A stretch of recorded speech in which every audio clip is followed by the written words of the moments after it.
Gökçen yeni pistine iniş bulunmaktayız.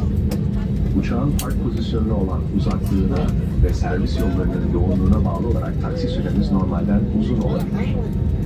Bu esnada lütfen emniyetiniz için ikaz ışıkları sönünceye kadar kemerlerinizi çözmeyiniz ve yerlerinizden kalkmayınız. Cep telefonlarınızı şu andan itibaren kullanabilirsiniz. Dear guests, we have landed on the new runway of Sabiha Gökçen Airport. Depending on the distance of the aircraft from the parking position and the traffic congestion, our taxi time may be longer than normal.